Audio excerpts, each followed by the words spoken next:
ha encantado estrenar aquí este monólogo que escribí especialmente para el Love Festival y para La Palma, y me ha gustado mucho cómo ha funcionado, y me gusta mucho trabajar con esas montañas rusas de también demostrar que la vida no tiene género, es decir, que hay comedia, hay tragedia, hay musical y hay melodrama, y que todo cabe, y hay que llevar a través de emociones, de poesía, de palabras propias, ajenas, y también insistir en que el colectivo LGTBIAQ+ es un muro de contención contra el fascismo, y que nuestra valentía les va a encontrar enfrente. Pues mira, el mensaje es que no tenemos que conformarnos con defender los derechos que quieren acabar, sino que tenemos que seguir avanzando, que lo que pretenden es que paremos solo para defendernos, pero tenemos que hacer mucho más, que es luchar y seguir consiguiendo, y hacerles entender que el poder puede cambiar de manos y encontrar unas manos como las nuestras, que son mucho más cuidadosas. No puedes acusar a las personas que migran de cometer delitos y de violar a las mujeres o de fomentar la violencia entre las mujeres.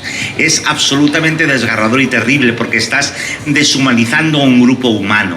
No existen los migrantes, existen personas que migran, y todas las personas que migran por un motivo, y no lo hacen desde luego para desestabilizar la sociedad capitalista occidental en la que tú te rebozas como un cerdo de una piara, porque vosotros en el fondo, y hablo de tu partido porque a mí me da igual que vengas tú como joven morina elegante de Vox, sois un partido que os habéis financiado ilegalmente, que está lleno de gente con casos abiertos, que despreciáis profundamente al ser humano y a los demás. Entonces, que tú lances esta manifestación en una televisión pública demuestra que nuestra democracia funciona, pero también que no tienes entrañas.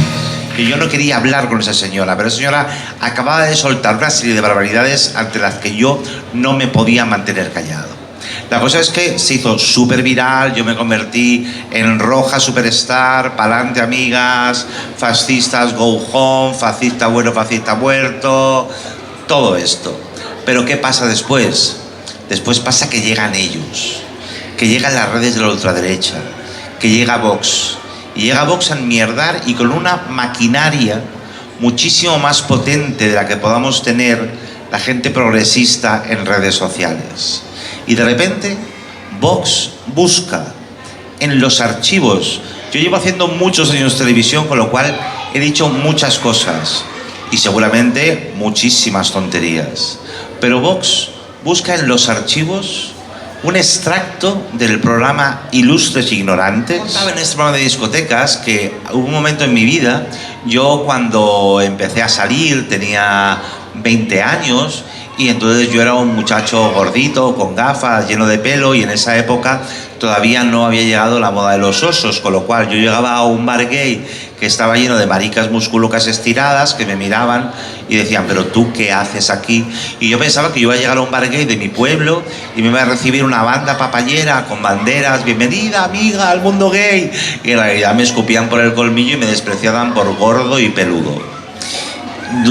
Tuve la desgracia de pasarme 7 años de noviazgo con un señor pequeño infame al que dejé, y después de dejarle pues volví de discotecas, y claro, habían aparecido las drogas del amor como el MDMA, y entonces de repente yo estaba en una discoteca lleno de señores cachas sin camisa, súper cariñosos conmigo, y yo pensaba, ¿pero qué les ha pasado a esos en esos 7 años a donde he estado yo encerrada? Y entonces un amigo mío me dijo, se llama droga. Yo dije, bendita sea la droga. Entonces yo contaba que, claro, yo ahí desde mi cosa como de gordito con gafas peludo, de repente a estos señores que se habían drogado, pues yo me abrazaba a ellos con el mismo entusiasmo que ellos se abrazaban a mí, y yo terminaba diciendo, claro, y ahí estaba yo abusando de estos señores. Pensad que yo contaba la palabra abuso porque explicaba de señores que en su vida me hubieran mirado de no estar bajo los efectos de la droga del amor, pero como estaban puestísimos, me querían muchísimo, y yo me aprovechaba de ese amor, porque una nunca tiene que rechazar el amor de los hombres grandes. Y entonces decía, y yo pensaba, claro, y para ellos era un desprestigio esto, y yo pensaba, chicos, no haberos drogado, o sea, os ha tocado esto, os ha tocado esto. Bien. Todas las cuentas de Vox incluida la cuenta de Desocupa, incluida la cuenta de Lucía Echevarría, que no puede estar más loca la hija de puta. Pusieron ese corte en redes diciendo que yo estaba admitiendo que había violado y abusado de hombres drogados, en el mejor de los casos. En otros casos eran de menores, en otros casos... Y de repente me encontré... Claro, yo no estaba en Twitter ya, porque yo me fui de Twitter cuando Trump llegó al segundo mandato. Y entonces de repente llega gente, amigas bien intencionadas, que me mandan por WhatsApp esto y me dicen, ¿no sabes cómo está Twitter de esto? Y yo pienso, hostia, lo han vuelto a hacer.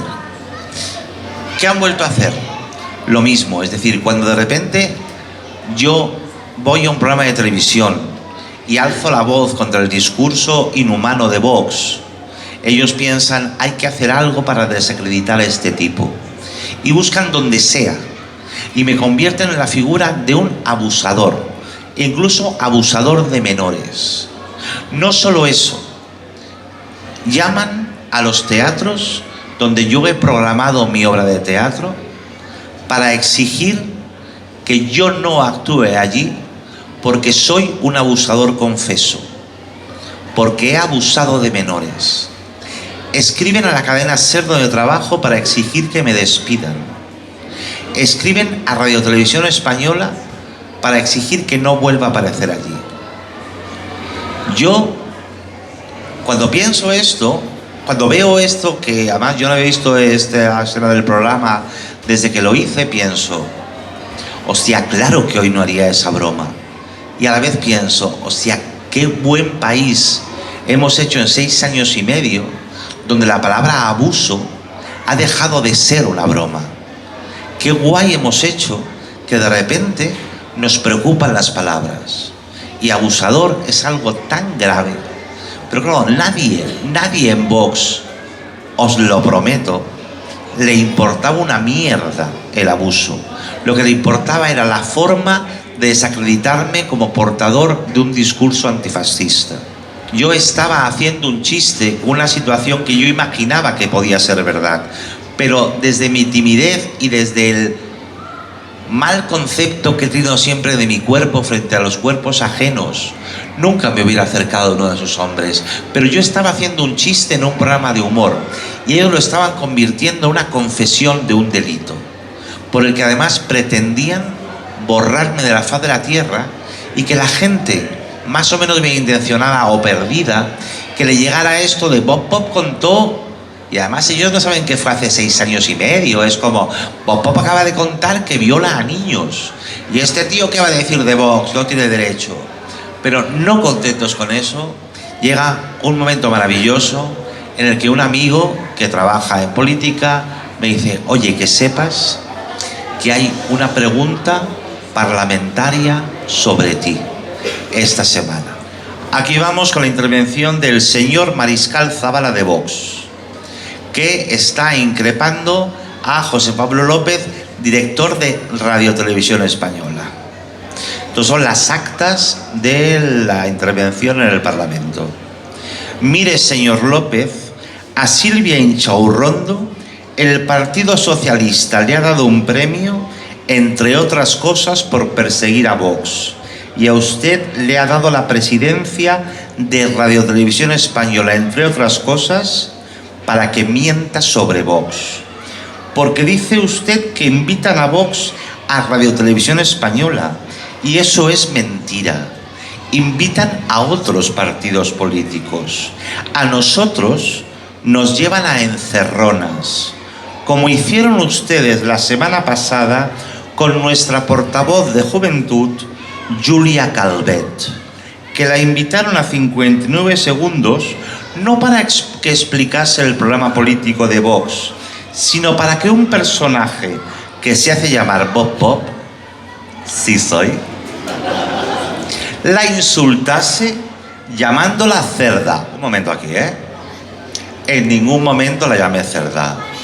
Y que ella se revolcaba en el sistema capitalista como un cerdo en un lodazal y una piara. Nunca la llamé cerda, con lo cual el señor Mariscal Zavala ha mentido en sede parlamentaria, cosa que es delito. Sigo. La insultaste llamándola cerda y para que mintiese sobre Vox diciendo que nos financiamos irregularmente. Nosotros hemos venido a la política a luchar y no nos importa que un sinvergüenza, soy yo otra vez, nos ataque.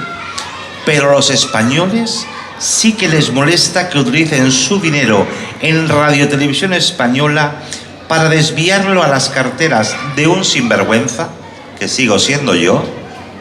Y puedo decir algo más, y aquí viene una cosa muy interesante, porque el señor Bob Pop dijo hace unos años en una entrevista que había abusado sexualmente de hombres en discotecas, aprovechándose de que estos hombres estaban bajo los efectos de las drogas y el alcohol.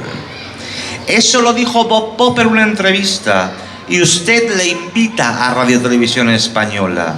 Los españoles están hartos de que su dinero termine en las carteras, en este caso de un degenerado. Así funciona el fascismo en España, creando bulos que luego quieren hacer verdad y aparecen en las actas del Parlamento español. Hay una cosa que a mí me gusta de toda esta historia, y es que yo en ningún momento, en ningún medio, en ninguna ocasión, de hecho no he hablado de esto en ningún lugar salvo aquí, y lo quería hacer hoy aquí, en ningún momento me disculpé por mis palabras porque me parecían que en aquellos años no tenían el significado que tienen aquí. En segundo lugar, porque eran ficción. Una ficción desafortunada puede ser, pero yo hablaba desde la mirada que tenía de mí mismo, como alguien que obviamente jamás iba a abusar de un señor 2 cabezas más alto y 2 cuerpos más ancho que yo. Pero jugaba a eso. Y ellos esto lo convierten en una entrevista, que es mentira, donde confieso. No se puede confesar nada en un programa de humor como Los Ignorantes. El humor es ficción, pero ellos lo convierten en realidad en una intervención parlamentaria y exigen que el dinero de todos los españoles no vayan a los bolsillos de un degenerado como yo. 450 euros cobré por 3 horas sentado en una puta mesa con esa señora loca ahí enfrente. Y mi gran satisfacción es que ningún teatro canceló mi actuación. Seguí trabajando en Televisión Española, seguí trabajando en la SER y no quiero ser inmaculado. Que me lleven a juicio. Por favor, que me lleven a juicio por haber dicho que Vox se financia ilegalmente. Que presenten pruebas de que es lo contrario. Lo estoy deseando. Que me lleven a juicio por haber, según ellos, llamado cerda a una muchacha a la que no llamé cerda, solo Monina, que de eso sí que me arrepiento un poco. Pero si hubiera sido un muchacho también lo hubiera llamado Monín, porque era la típica muchacha que tú ves en la tele y es limpia. Y es que la facha limpia es muy peligrosa. Y el facha limpio es muy peligroso, porque en realidad son los peores. Mirad al sobrino de Rodrigo Rato, ese muchacho que no sabe por dónde le da el aire. Al cabo de unas horas, Alfredo me devolvió la llamada y me dijo: mira, es que han encargado a periodistas, a fotógrafos freelance, autónomos, que te hagan un seguimiento, porque quieren publicar, quieren demostrar que lo que contaste sobre tu enfermedad el otro día en el programa es mentira. Y yo pensé, pero ¿a qué clase de persona vil se le puede ocurrir esto? Y él me respondió: Eduardo Inda. Eduardo Inda encargó que a mí me desenmascararan, porque es lo que buscan todo el rato, porque en cuanto levantéis la cabeza y signifiquéis algo y vuestras palabras les muevan un poco de ese lugar que ellos creen intocable, van a buscar cómo desprestigiaros. A mí porque me tocan los medios, que es donde me gano la vida, pero a vosotros donde sea. Tenedlo muy claro, porque lo primero que quieren es desactivar vuestro discurso. No dejéis que lo hagan. Y sobre todo, no os exijáis ser impecables. No tenéis por qué. Cagadla las veces que queráis, porque además aprenderéis del error que cometáis. Yo aprendí de la tontería esta que dije, no, yo soy ignorante, y eso que me lo pasé fenomenal. Pero obviamente nadie en su sano juicio asume que yo soy un abusador. Y si lo asume, joder, que poco me conoce. Que esa es otra. Es decir, para ellos, de hecho, mis redes sociales se siguen llenando.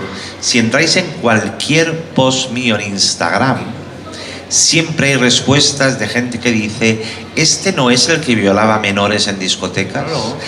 Creo que el colectivo LGTBIQ+A somos un muro de contención. Y lo somos por algo muy sencillo. Porque en algún momento de nuestras vidas nos dimos cuenta de que las cosas no tenían que ser como habían sido siempre para los demás. Que podíamos vivir de otra forma, amar de otra forma, crear otras clases de familia, ser de otra forma. Que el sistema no estaba seguro en nuestras manos, porque el sistema no estaba pensado para nosotros.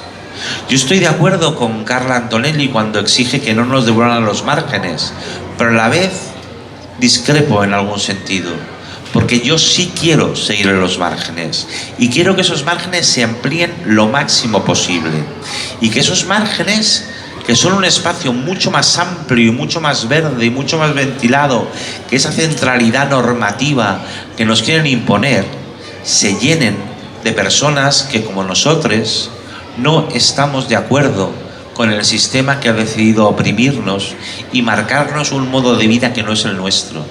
Y si un día te planteas que además de gustarte comer pollas, te gusta comer coños, también te puedes plantear que el capitalismo es una puta mierda. Y eso es lo que nos hace peligrosos, y eso es lo que nos hace revolucionarios, y eso es lo que hace que tengan el punto de vista en nosotros.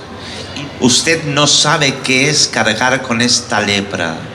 La gente guarda las distancias, la gente comprende y dice: es marica pero escribe bien, es marica pero es buen amigo, súper buena onda. Yo no soy buena onda, yo acepto el mundo sin pedirle esa buena onda, pero igual se ríen. Tengo cicatrices de risas en la espalda. Usted cree que pienso con el poto y que al primer parrillazo de la CNI lo iba a soltar todo. No sabe que la hombría nunca la aprendí en los cuarteles. Mi hombría me la enseñó la noche, detrás de un poste. Esa hombría de la que usted se jasta, se la metieron en un regimiento, un milico asesino, de esos que aún están en el poder.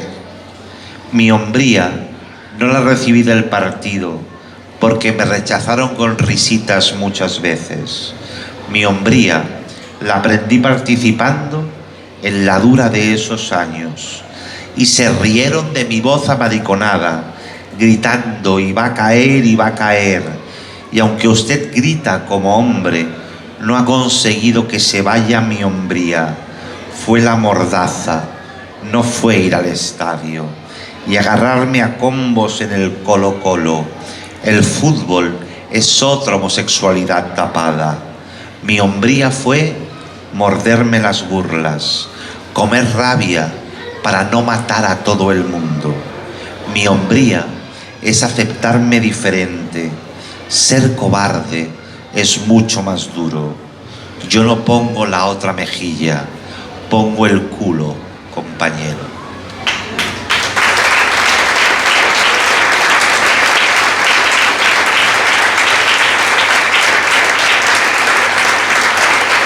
Y ahí estamos. Y por eso Lemebel, mestizo, pobre, feo, travesti, marica, comunista, es un ejemplo. Y por eso la comunidad LGTBIQA+ tiene que serlo, y tenemos que saber que podemos detenerlos, no podemos rendirnos. Y cuidado con los falsos aliados, y cuidado con la G del colectivo, que a veces tiende a reproducir un homopatriarcado que cada vez más peligrosamente está apoyando al fascismo en su islamofobia. Tened cuidado, no os creáis que ellos, los matones del colegio, os van a defender de un riesgo que es inexistente.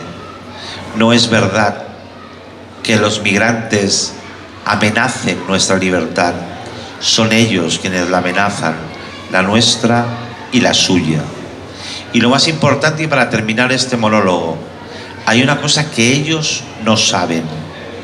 Y si saben, les debe dar mucho miedo. Y es que yo hace mucho tiempo que perdí el miedo.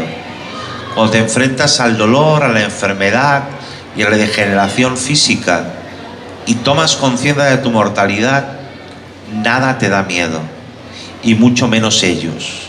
Decía antes Javi que yo acababa de sacar un libro y voy a terminar esto leyéndoos algún poema del libro. Pero os quiero contar una historia de este libro. Este libro, si quieres, Mauro, ve poniendo fotos.